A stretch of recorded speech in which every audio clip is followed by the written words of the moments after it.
Assalamualaikum warahmatullahi wabarakatuh. Kepada yang terhormat Bapak Farhan selaku guru yang mengajar bahasa Indonesia dan yang saya sayangi teman-teman sekalian. Mari kita panjatkan puja dan puji syukur kepada Tuhan Yang Maha Esa. Atas berkat dan rahmatnya kita masih bisa berkumpul dalam acara ini. Perkenalkan, nama saya Zahrotul Istiqomah Putri Cantika, biasa dipanggil Zahro. Pada kesempatan kali ini, izinkan saya untuk menyampaikan topik pidato mengenai pentingnya belajar berbagai bahasa asing untuk masa depan generasi muda Indonesia dengan tema Kuasai Bahasa, Kuasai Dunia. Generasi muda Indonesia seperti kita saat ini memiliki peranan penting untuk masa depan bangsa Indonesia. Keinginan untuk belajar berbagai bahasa selain bahasa Indonesia perlu diterapkan para siswa sebagai satu hal yang dapat membantu mereka di masa depan nantinya. Namun saat ini banyak sekali siswa yang tidak tertarik untuk belajar berbagai bahasa asing, seperti bahasa Inggris contohnya. Mereka menganggap bahwa mempelajari bahasa Indonesia saja sudah cukup untuk digunakan sehari-hari. Tapi bagaimana jika muncul kondisi yang mengharuskan kita untuk berbicara bahasa asing? Misalnya ketika kita mengikuti lomba internasional atau presentasi di level internasional, pekerjaan yang membutuhkan kita untuk berbahasa asing, dan lain-lain sebagainya. Bahasa asing yang dipelajari di sekolah contohnya seperti bahasa Inggris, diajarkan dengan cara yang sama seperti pelajaran lainnya, seperti geografi, sosiologi, sejarah, dan pelajaran lainnya, sehingga menjadi tidak menarik bagi para murid. Bahasa Inggris pun mereka anggap sebagai pelajaran yang sulit sekali, karena terdapat perbedaan dalam pengucapan kosakata dan pola kalimat antara bahasa Inggris dan juga bahasa Indonesia.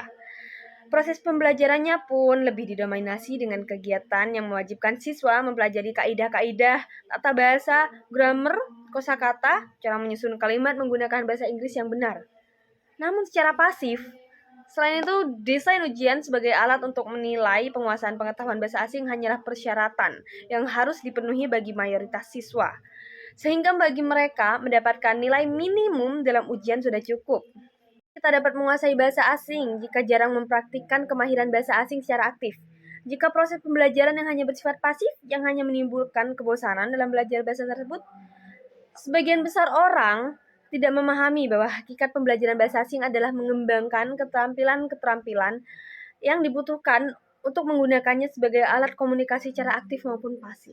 Seperti belajar piano. Tujuan utamanya adalah menekan tuts yang tepat untuk menghasilkan rangkaian nada yang menciptakan musik yang indah. Bukan hanya sekedar keterampilan membaca not, menjalankan definisi tuts, dawai, ataupun pedal pianonya, jutaan bahkan miliaran orang di seluruh dunia pasti mempelajari satu atau lebih bahasa asing yang saat bersekolah.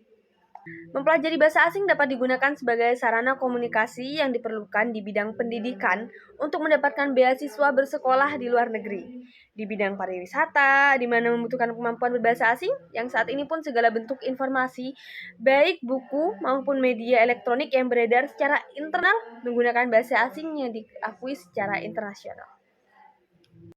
Hal tersebut adalah contoh manfaat penting mempelajari berbagai bahasa asing bagi generasi muda saat ini. Selain bahasa Inggris, terdapat berbagai bahasa di seluruh dunia yang bisa dipelajari oleh siswa-siswi generasi muda Indonesia, seperti bahasa Jerman, bahasa Jepang, bahasa Korea, bahasa Arab, dan bahasa dari negara-negara lain. Hal yang disukai oleh siswa pun bisa menjadi dorongan untuk mempelajari bahasa asing. Contohnya bagi siswa yang bercita-cita ingin bekerja di Korea. Suka menonton drama-drama Korea, K-pop atau artis-artis Korea, itu dapat mendorong mereka untuk belajar bahasa Korea. Begitu juga dengan belajar bahasa Jepang. Bagi orang-orang yang menyukai anime dan ingin kuliah untuk memperdalam tentang teknologi di Jepang, bisa menjadi inspirasi untuk belajar bahasa Jepang. Mereka akan terdorong untuk belajar bahasa Jepang. Atau bagi yang ingin lebih lanjut ke negara Eropa, harus meningkatkan TOEFL dan IELTS sebagai persyaratannya.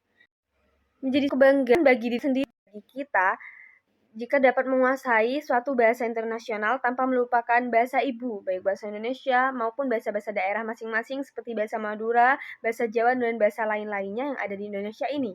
Siswa saat ini diharapkan dapat menguasai bahasa internasional dengan baik.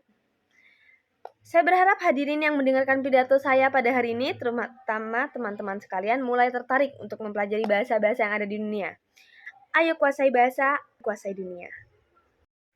Akhir kata, saya mohon maaf apabila ada kata yang salah, dan atas perhatiannya saya ucapkan terima kasih. Wabillahi wa taufiq wal hidayah. Wassalamualaikum warahmatullahi wabarakatuh.